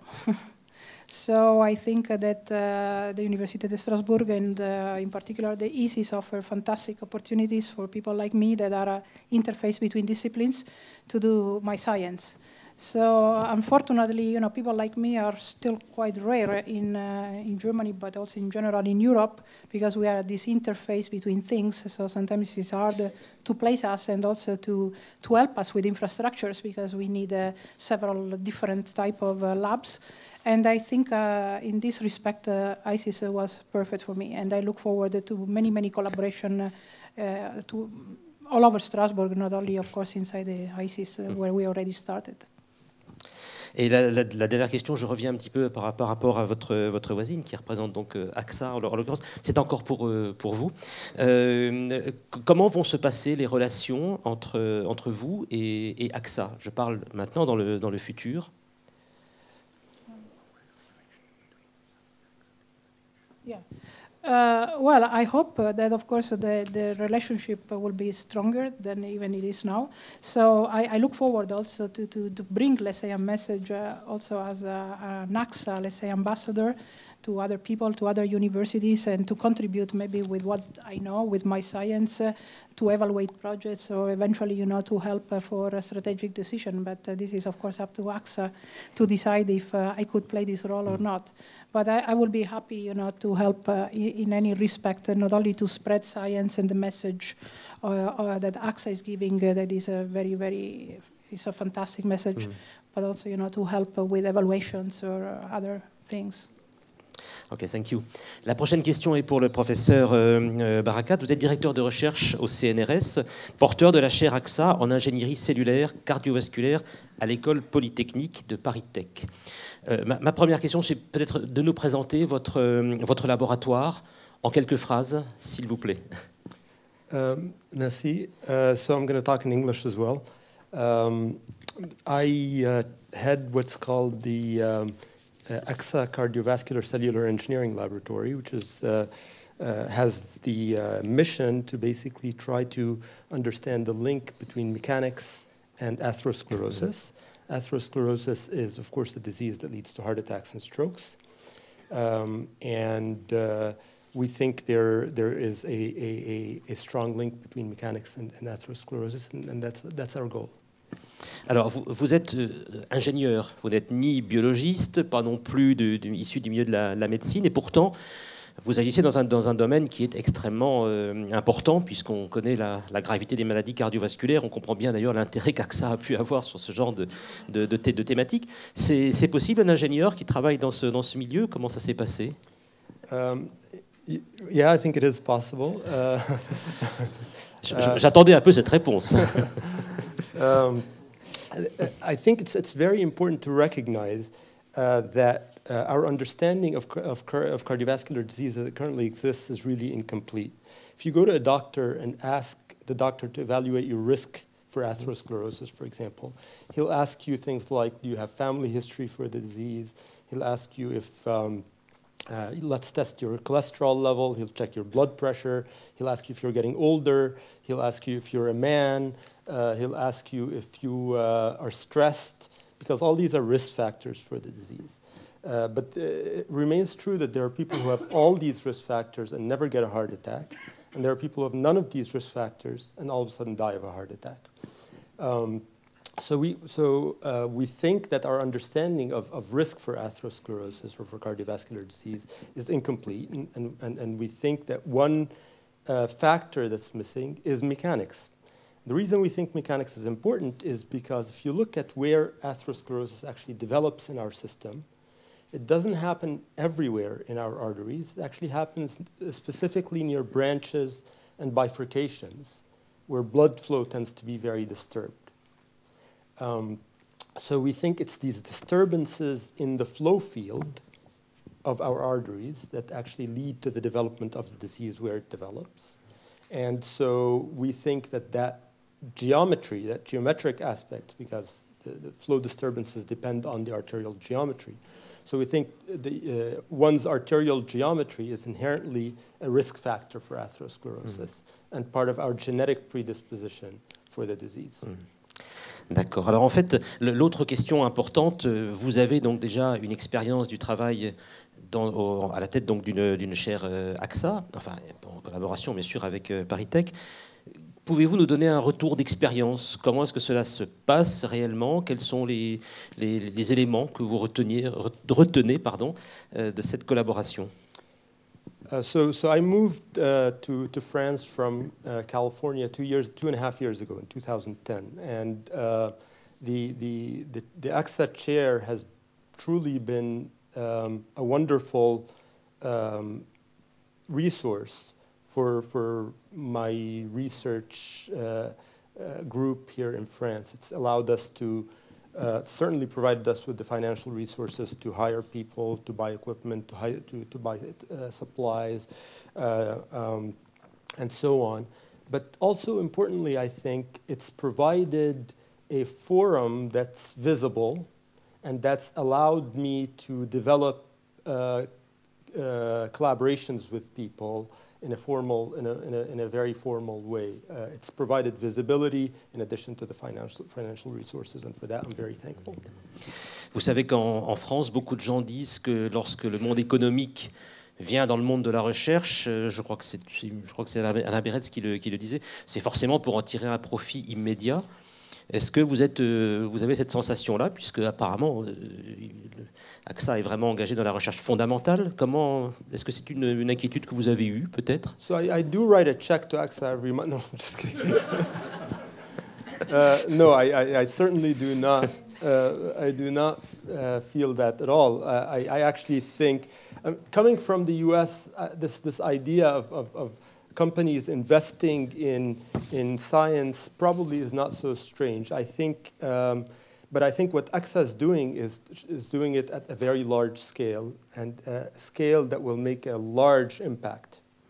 I think it was probably very wise in a way to find a very specific area, for example, the area of risk, and say let's invest in this area rather than say let's invest in many different areas, because I think the impact can potentially be very large. And I think the scientific community is going to be very thankful for this investment.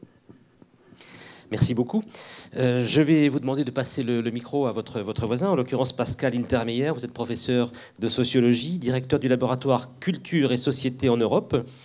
Je précise, UMR 7236, Université de Strasbourg, CNRS. Comme ça, j'ai donné votre carte de visite presque complète. On va vraiment revenir au thème de cette table ronde, qui est la notion de longévité, mais avec l'angle du sociologue. D'abord, je voulais vous demander un petit retour en arrière. Aujourd'hui, on a des espérances de vie moyennes, enfin en tout cas dans les pays développés, largement supérieures aux 80 ans, surtout pour les femmes d'ailleurs. Redites-nous quelques éléments de comparaison par rapport à des périodes précédentes. Oui, alors vous le dites très justement, plus de 80 ans d'espérance de vie moyenne à la naissance aujourd'hui, à peu près 85 pour les femmes, un peu moins pour les hommes, 78 à peu près. Ça a beaucoup changé. En 2 siècles et demi, l'espérance de vie moyenne à la naissance a été multipliée par 3, grosso modo.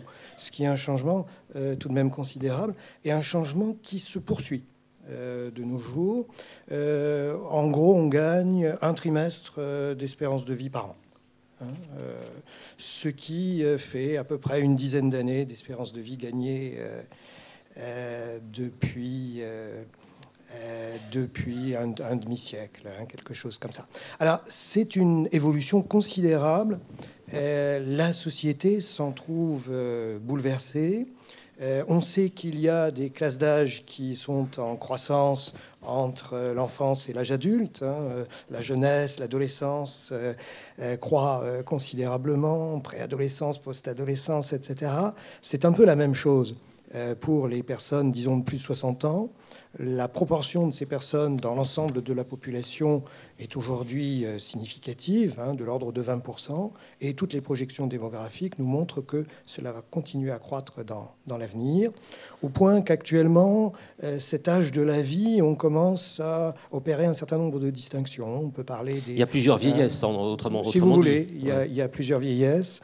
D'abord, socialement, il y a plusieurs vieillesses, parce que les écarts sociaux s'accusent en quelque sorte, vers la fin de la vie. Et puis aussi, on commence à faire la différence entre ceux que l'on appelle le plus souvent aujourd'hui les seniors, qui sont encore des gens souvent en pleine possession de leurs moyens, qui même disposent d'un capital économique, culturel, social, etc. Et puis après, une période, disons, des gens qu'on peut appeler les personnes âgées, et puis le grand âge. Pour finir. Mais ces seuils sont en constante évolution. Aujourd'hui, Jean-Marie Lehn le rappelait tout à l'heure, l'enjeu, c'est de vivre longtemps en bonne santé. Et là sont les meilleures nouvelles. L'espérance de vie en bonne santé s'accroît dans nos sociétés, malgré les inégalités sociales, sexuelles, régionales. Alors, avant de vous poser la prochaine question, Jean-Marie Lehn, justement, vous voulez intervenir. Oui, juste pour donner un exemple. Il n'y a pas longtemps, vient de décéder Rita Levi-Montalcini, à 103 ans. Quand elle a eu 100 ans, je la connaissais très bien, quand elle a eu 100 ans, j'ai appelé Rita et j'ai eu sa secrétaire au téléphone. Elle me dit « Oh, mais elle n'est pas là, elle est au labo. » C'est le moment de citer le... Je vous laisse te faire la phrase de Bachelard. Oui, c'est une phrase qui a un peu vieilli aujourd'hui. Bachelard aimait les boutades. Et il disait, par exemple, les hommes de science sont utiles pendant la première partie de leur vie et nuisibles pendant la seconde. Bon, il voulait dire par là que pendant la première partie de sa vie, on remet en cause les schémas établis, qu'on ouvre de nouvelles perspectives et qu'après, on s'emploie à les conforter davantage. Mais cela est de moins en moins vrai aujourd'hui. On a pu remarquer, par exemple, aux États-Unis, c'est Benjamin Jones qui a fait des études là-dessus et qui a montré que les prix Nobel, de plus en plus, sont attribués pour des découvertes assez tardives dans l'existence. Il y a bien sûr le renouvellement des théories, il y a aussi la maîtrise de dispositifs expérimentaux où l'expérience joue un rôle important.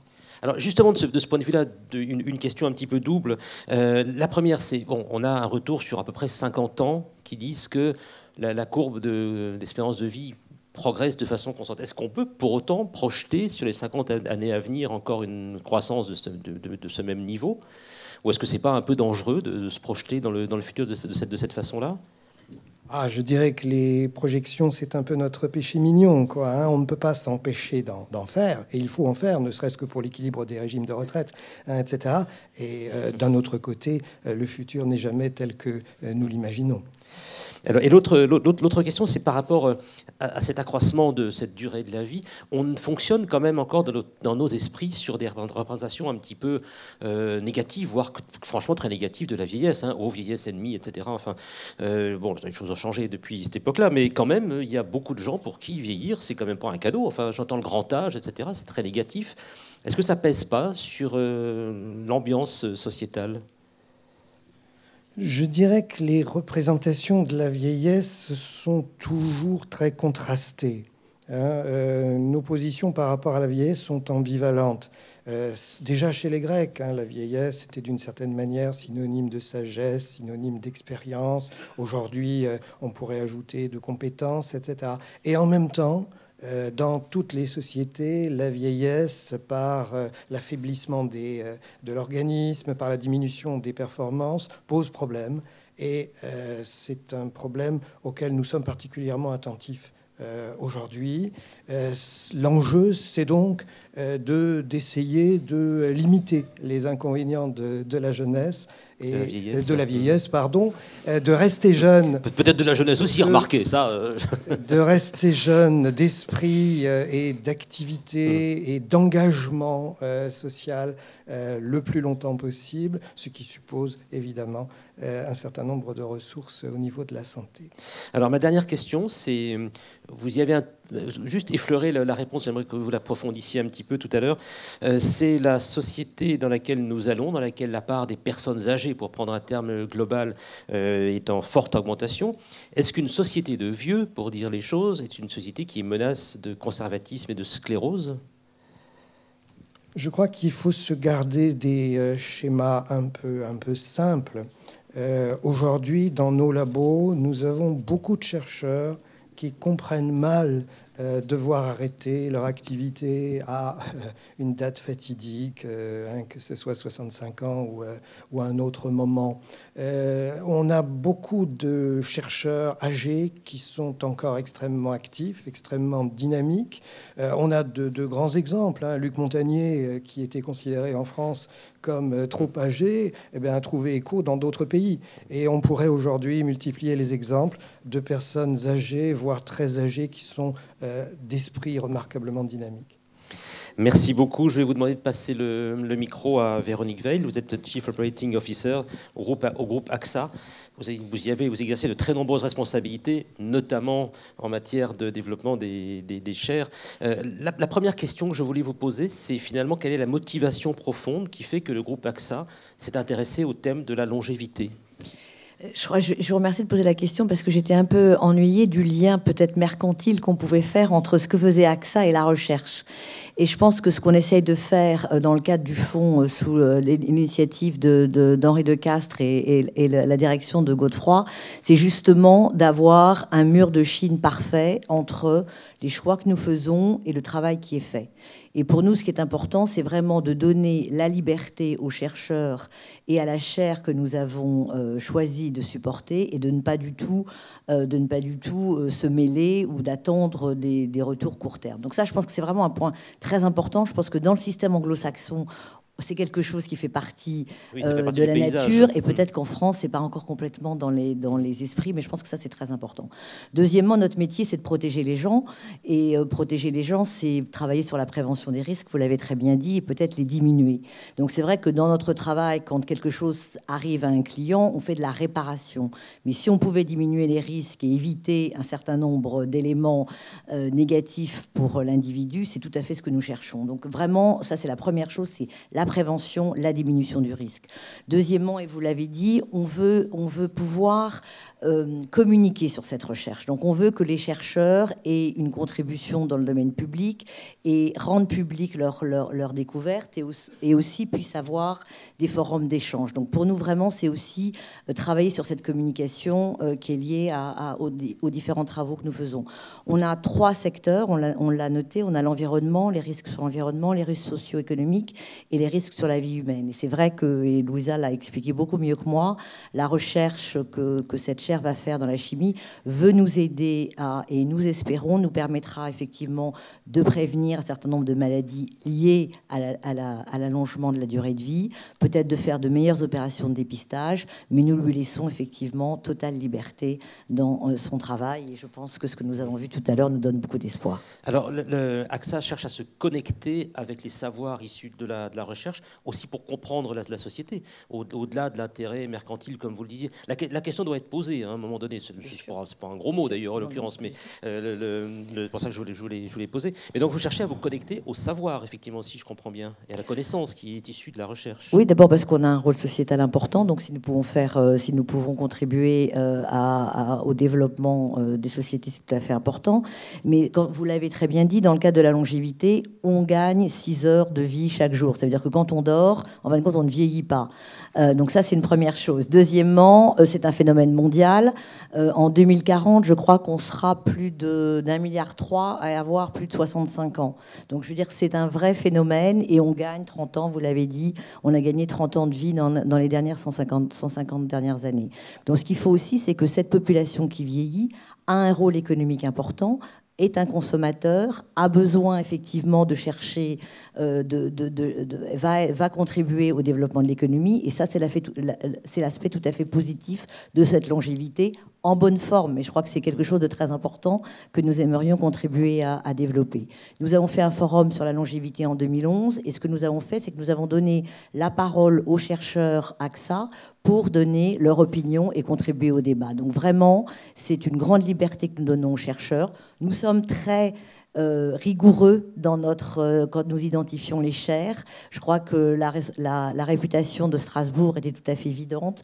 Le professeur Laine était également un élément tout à fait clé dans notre choix. Et nous savions que vous alliez choisir une chercheuse tout à fait extraordinaire pour mener cette chaire. Donc vraiment, une recherche d'excellence avant tout et une grande liberté pour les chercheurs. Alors, on est dans un jour de fête aujourd'hui, comme ça a été dit tout à l'heure, effectivement, pas non plus se contenter uniquement de mots un peu superficiels. Qu'est-ce que vous attendez malgré tout? Alors, pas sur le court terme, j'ai bien entendu vos propos tout à l'heure.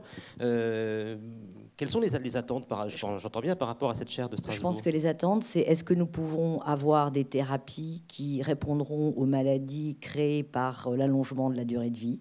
Ça, c'est peut-être une première chose, et c'est pour la société en tant que telle. Deuxièmement, est-ce qu'on peut avoir des éléments de dépistage plus importants qui éviteront ces maladies? Je pense que c'est vraiment la prévention et la diminution du risque que nous attendons. Ma dernière question est un petit peu plus générale. En fait, c'est par rapport au paysage de la recherche en France en général. Bon, AXA est engagé dans je ne sais plus, 25 pays, 26 pays, 26 pays, merci. Oui. En France, ça représente une partie de vos engagements. Est-ce que ça commence à frémir vraiment, je parle dans les régions françaises, le développement de chaires, le développement de programmes qui vous paraissent intéressants? Mais je crois que la volonté, et Henri Decasse le dira beaucoup mieux que moi, la volonté, c'était de ne pas être uniquement français. Et donc, effectivement, la possibilité d'aller en Asie, où là, nous avons aussi des activités importantes, la possibilité éventuellement en Angleterre, dans d'autres pays européens. Donc oui, la France frémit, comme vous le dites, mais je pense que c'est avec une collaboration importante avec des universités comme Strasbourg et des gens qui font avancer avec un esprit très ouvert que la recherche pourra avancer de manière plus importante en France. Et puis d'ailleurs, on a bien vu dans l'équipe de Luisa Decola le caractère extraordinairement international de... Et très jeune. Moi, j'étais très impressionnée. Et ce que je trouve absolument fabuleux, c'est d'avoir une équipe de 30 personnes qui vous a suivi. Ça témoigne effectivement le leadership et la qualité de Luisa. Oui, tout à fait. En tant que Strasbourgeois, je m'en réjouis aussi, par ailleurs. C'est une bonne nouvelle. Ben voilà, mesdames, messieurs, merci beaucoup pour votre participation à cette table ronde. À ce stade, je me reste également à vous remercier pour votre présence et votre participation aussi nombreux à cet événement, à cette fête. Il y a un cocktail qui nous attend tous à l'extérieur de la salle. Merci encore. Et puis, je vous demande d'applaudir les différents participants à la table ronde.